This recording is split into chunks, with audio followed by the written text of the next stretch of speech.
Oh, wow. Have your phone handy. Let me see if I can do this. Okay. That was just so much, except there was a little too much Northwestern in it, girls, and not quite enough Terrapin. Okay. Okay. All right. This is great honor. I'm really thrilled. I've often told people that helping to found AWSM was the greatest thing I've done in my career. It's my greatest achievement. So this means a lot, and to be here with Nancy as well. I do have you already heard about my friends Kelly and Randy. My brother Tom is here. My mother would want you to know that Tom has a great job at the Space Center. He plays harmonica in a band, and he's single. He's a lovely guy.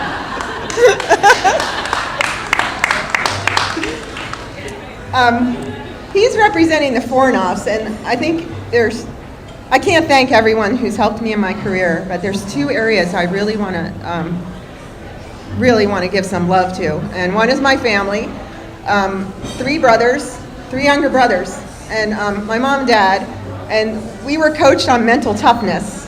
My dad preached it, but my mom had 4 kids, 5 years, there was 5 years between the oldest and the youngest, so I think she was pretty mentally tough as well. And I did not know how much I was going to need that mental toughness until I got into this business. And the other thing is the University of Maryland, and the reason I wanted Chloe and Alex to introduce me, it was really the foundation I got at that journalism school that gave me the tools that I was going to need. Because I got to tell you, when I was hired at the Baltimore News-American, 3 weeks before I graduated from college, I was 21 years old, there was no way I was qualified to get the job that I was hired to do.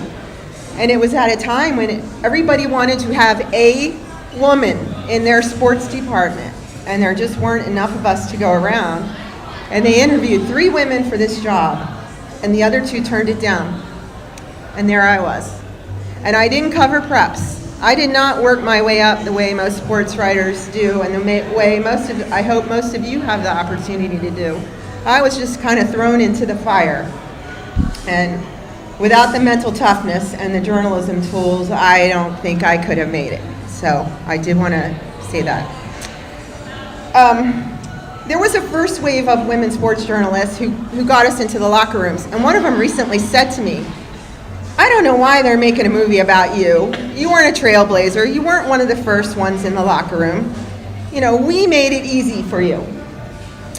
And when she said that, I thought, wow, we're having this dinner and everything, and maybe I shouldn't really be here for this. But then I saw the menu for dinner tonight, and I was like, not going to miss this. This is great. And thank you, Lydia. It's great dinner. But I thought about it a little bit more, and I thought about how many times I was the only woman in a locker room, how many times I was the first woman in a locker room, how many times I was the only woman in a meeting room, and in a conference, and on a bus, and on a plane.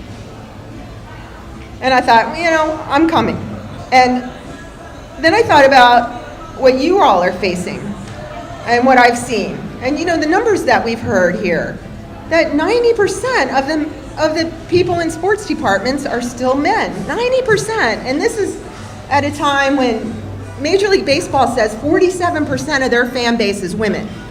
And at a time when the NFL says 45% of its fan base is women, and you're telling me only 10% of the people in your sports department are women, and that's just not acceptable. And I see women on television, on the sidelines, wearing cocktail dresses. And I'm thinking, did they pick those out? No, probably some man told them to wear them. And then I see the comments that are made whenever a woman does a report online, and it quickly devolves into sexist ridiculousness. And I realize that not only am I a trailblazer and a pioneer, but you still have to be trailblazers and pioneers.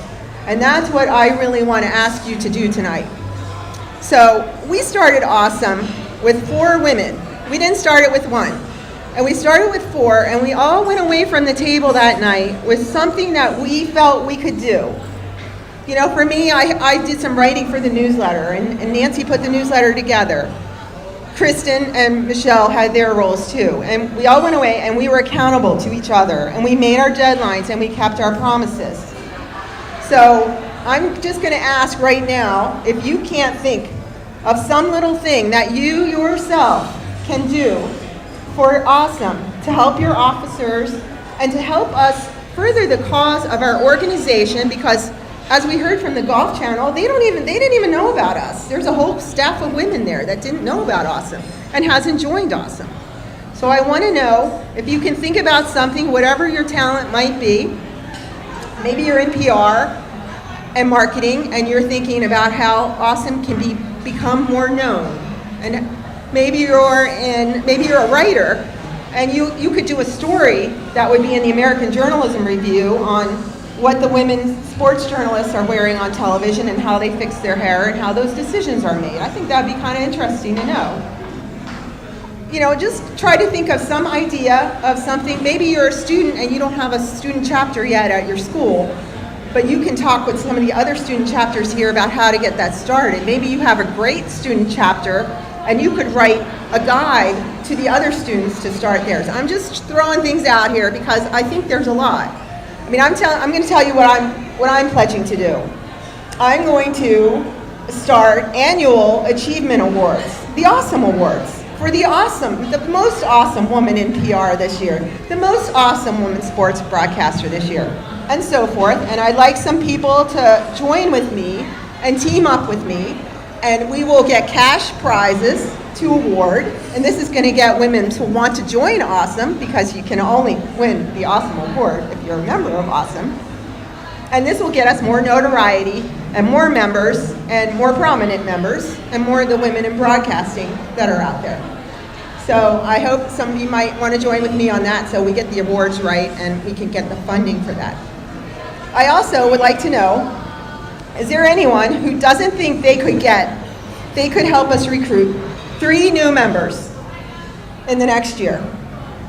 And maybe you're thinking, I don't know anybody, but you know what? I don't think Linda Cohen's a member. I don't think Michelle Tafoya is a member. I think if 25 of you emailed those women and said, hey, we'd really like you to be members of AWSM, maybe they would join. So I just want you to think about that right now. Is there anybody who doesn't think they could get 3 new members in the next year? Okay, this is how we get things done. Women unite. All right, now I want you to take your smartphone and I want you to open your Twitter.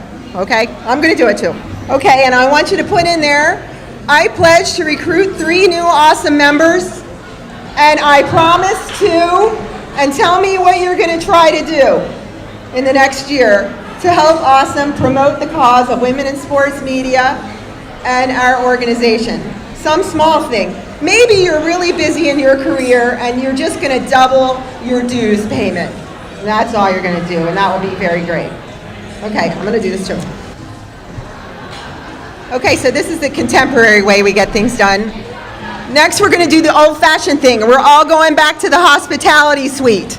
And those of us old enough are going to drink. The rest of you will take notes. And you're going to find like-minded people that you can join up with, 4 at a time, 3 at a time, and get some of this done and figure out a plan of action and how we can make things happen. Okay.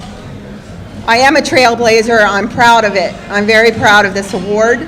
I'm very proud of AWSM. And now I want you to join me. I want you to be pioneers too. Thank you.